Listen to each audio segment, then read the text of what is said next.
It's official. The much talked about Kia EV7 midsize electric SUV is now confirmed to be going into production in April of 2023.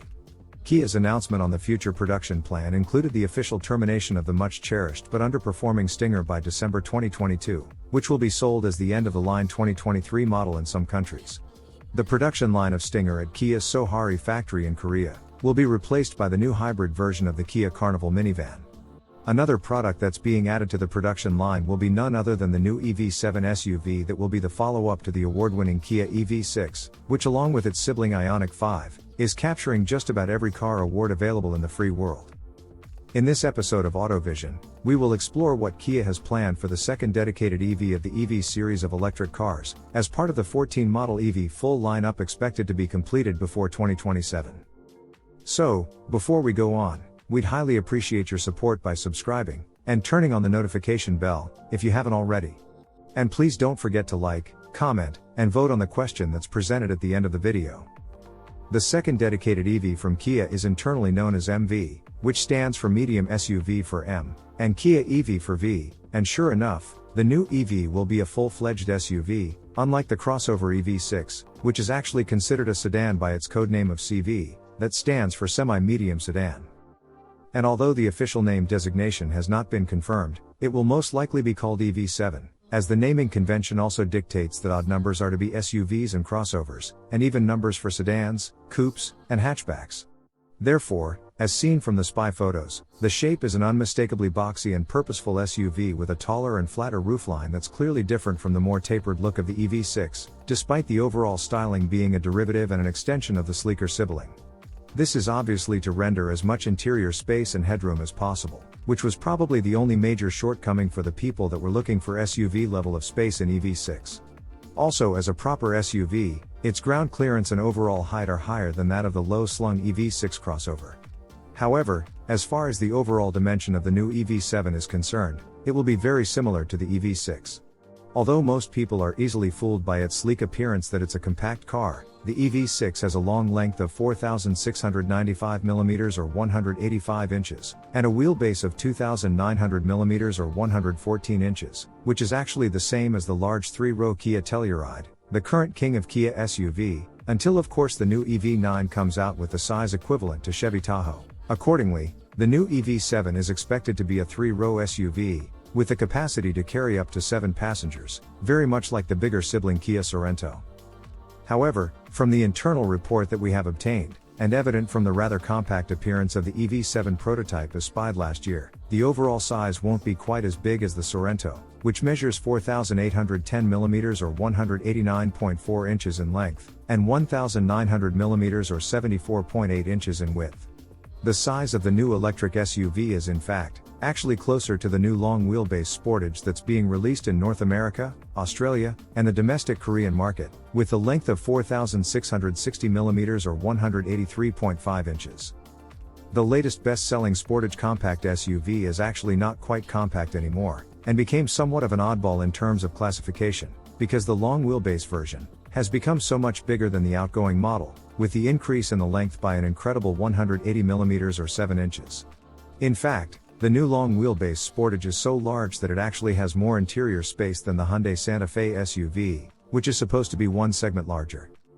For this reason, the EV7 would be the perfect-sized SUV for those European buyers that thought that their version of the Sportage, which has a shorter wheelbase with smaller interior volume, wasn't big enough. The EV7, however, even despite having similar overall dimensions as the Sportage long wheelbase, will have an interior space that's as big as the midsize 3-row SUV Sorento. This is thanks to the EV7's eGMP dedicated electric platform with a characteristic flat floor and long wheelbase that offers a more efficient space design.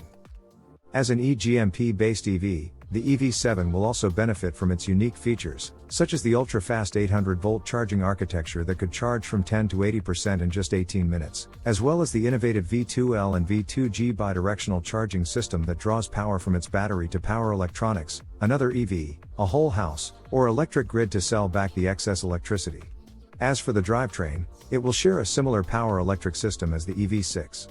Unlike the EV6, however, it's to be available as a long-range version only, with a 77.4 kWh battery good for up to 310 miles or 500 kilometers as tested by EPA on the EV6.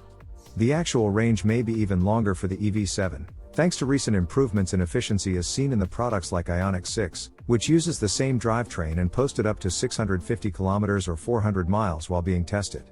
For a 3-row SUV, the performance should be phenomenal as well, as a single-motor rear-wheel drive system produces 225 horsepower and 258 pound-feet of torque, and the dual-motor all-wheel drive system puts out 321 horsepower and 446 pound-feet of torque. In the most recent testing, the EV6 counterpart has achieved 0 to 60 miles per hour time of just 4.7 seconds, which is even faster than the equivalent Ford Mach-E Premium, and Tesla Model Y long range, which was much more powerful and weighed significantly less. Although expected to be a bit heavier than the EV6, we anticipate the EV7 to accomplish the same run in the low 5 seconds range, to make it one of the fastest 3-row midsize SUVs in the market, along with offering the phenomenal class-leading handling prowess of the EV6, that pulled incredible 0.92 G at the skid pad.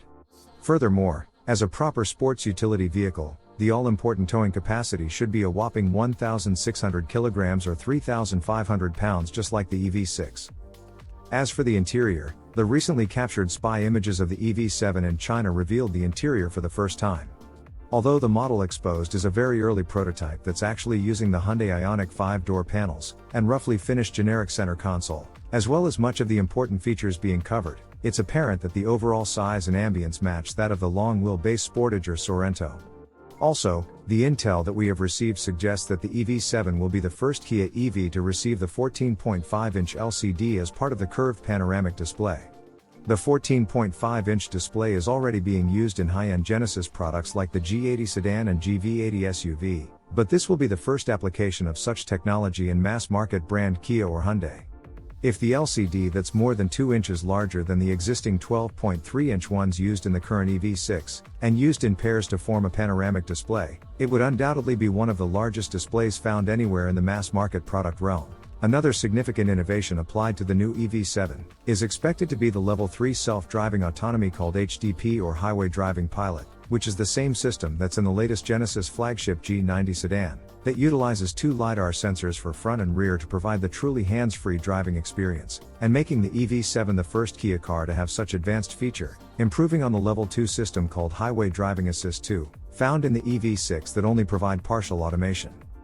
The EV7 will also come with the full OTA or over-the-air online update system, that can keep the software related to all functions of the vehicle updated via the internet, including an infotainment system with map updates and application enhancements, as well as the vehicle drive control systems that include feature upgrades and security patches related to the powertrain, chassis, and advanced driver assistance systems or ADAS. The EV7 will come with no less than 21 ADAS-related standard features including blind spot avoidance system, driver's attention warning, and forward collision avoidance assist. The technology-filled EV7 is expected to be available from late 2023 or early 2024 in North America, and other Western markets, at a relatively reasonable price of less than $50,000. Also, in addition to being built in Korea starting next year, there is a plan for production in Kia's Georgia factory, as the US is expected to be the #1 market for the EV7, and as Sorento is already being built there. Eventually, it will be built along the stunning EV9 large SUV to replace the Telluride SUV, which is also being built in the States, as well as the new full-size pickup truck newly codenamed TK, that's expected to be available strictly in the US and Australia. Other markets, particularly the developing markets, will receive the Sorento-based midsize double-cab pickup truck to go against the likes of Toyota Hilux and Ford Ranger. For more information on the upcoming truck lineup, please refer to our previous episode. As for the end of the video question, do you feel that the 3-row feature is actually needed in a more compact car such as the EV7? Or do you feel that 5-passenger capacity, along with the adequate cargo space, is sufficient for cars of EV6 or IONIQ 5 size?